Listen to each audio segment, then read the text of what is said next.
তো ওনারা বলতেন যে একটা সম্ভাবনা আছে, সেই জন্য আমরা এখানে 200 লোক নিয়োগ করছি। সেই প্রশাসন কোথায়?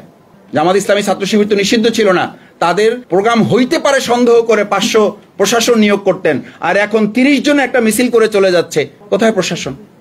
কেন আজকে বলা হচ্ছে অমুক দল তাদেরকে মোকাবেলা করছে, অমুক দল মোকাবেলা করছে না? একটা দলকে মোকাবেলা করার জন্য একটা দল তো যথেষ্ট নয়, সে দেশে প্রশাসন আছে। এর অর্থ হচ্ছে আমরা বিচারটাকে যথাযথভাবে করতে পারি না। আজকে পাহাড়ে কেন ওটা হচ্ছে? আমি যদি বলি যে আমাদের গোপালগঞ্জে একটা দল প্রোগ্রাম করতে পারলো না, আমরা নিয়ন্ত্রণ করতে গোটা রাষ্ট্রকে সেখানে ইনভলভ হতে হয়েছে, যদি তাই হয় তাহলে ইলেকশন ডেট ডিক্লেয়ার করার পর যখন সব দলের প্রোগ্রাম মাঠ পর্যায়ে শুরু হবে, তখন একটা রাষ্ট্র কি আমাদের এই একটা কোন দলকে নিয়ন্ত্রণ করার জন্য উদ্যোগ নিতে পারবে?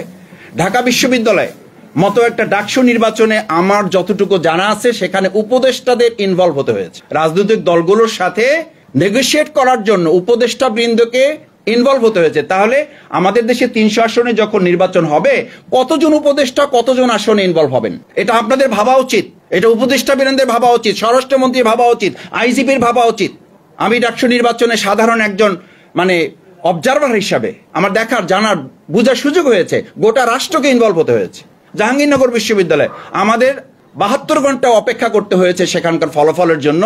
তার একটা নির্বাচন বিশ্ববিদ্যালয়ের সচেতন শিক্ষকবৃন্দ যারা নির্বাচন পরিচালনা করেছেন তার জন্য যদি 72 ঘন্টা অপেক্ষা করতে হয় এবং তার মাঝখানে যদি আরো অনেক কথা আমাদেরকে শুনতে হয়, তাহলে আমার 300 আসনের নির্বাচনের রেজাল্ট পেতে কত ঘন্টা অপেক্ষা করতে হবে?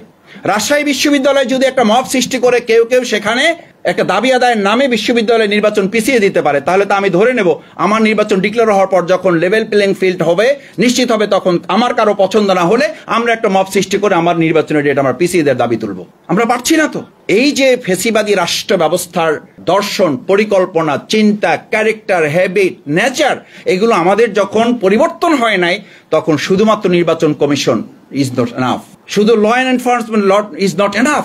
এটার জন্য সাধারণ মানুষ হিসাবে আমাদের রাজনীতিবিদ যারা আছেন, রাজনৈতিক দল যারা আছেন, তাদেরকেও এই সমস্ত ব্যাপারে সচেতনতার সাথে 3S ফর্মুলা মেনটেন করা দরকার। আমি এগুলো কথা লম্বা করব না, প্রধান অতিথি কথা বলবেন। 3S ফর্মুলা আমাদের মেনটেন করতে না পারলে এই যত আলোচনা আমরা করি খুব একটা ফল পাওয়া যাবে বলে আমার মনে হয় না। আমরা কি তাহলে হতাশ না? হতাশ না এই অর্থে যে আসার দুটো দিক আছে। নাম্বার 1 হচ্ছে মানুষের মধ্যে একটা চিন্তা ডেভেলপ করেছে যে কেউ ফেসিবাদী আচরণ করে শেখ হাসিনার মতো লোক টিকতে পারে নাই, ভবিষ্যতে আর কেউ টিকতে পারবে না। যদি টিকতে না পারে তাহলে আমার বক্তব্য হচ্ছে এইটা আসার দিক। এর সাথে আমার হতাশা হচ্ছে যে আমরা কি আবার আবু সাঈদের মতো জীবন দিতে হবে এই ছেলেগুলোকে, আবার মুগ্ধের মতো ছেলেগুলোকে জীবন দিতে হবে। নাম্বার 2 হচ্ছে আসার দিক যে আমাদের এই জেনজি জেনারেশন যাদেরকে বলে, এরপরে এখন জেনারেশন দিকে আরো ডেভেলপ করেছে, আলফা জেনারেশন চলে আসছে, তারা বলতেছে এখন আবু সাঈদ মুগ্ধের মতো আমরা জীবন দেব না, তার আগেই ফেসিবাদের ঘাড় মটকে দেবো। এবং সেই ঘাড় মটকে দেওয়ার জন্য আপনারা এখানে যারা আছেন, আপনাদের সোশ্যাল মিডিয়াটা এটা হচ্ছে ঘাড় মটকাবার একটা গুরুত্বপূর্ণ মাধ্যম। মটকে দিচ্ছেন, কথা বলছেন, কিছুক্ষণ পরে উনি নাই। কেন নাই? আপনাদের এই যথেষ্ট সামাজিক যোগাযোগ মাধ্যমের সচেতন ভূমিকা, কিছু ক্ষেত্রে নেতিবাচক দিক আছে, কিন্তু যথেষ্ট সচেতন ভূমিকা। এবং শেখ হাসিনাও কিন্তু এটা বলেছিল যে আমাকে মাঠে পরাজিত করা হয়েছে 5ই আগস্ট, তার আগে আমাকে সামাজিক যোগাযোগ মাধ্যম পরাজিত করেছে জুলাইয়ের আগে।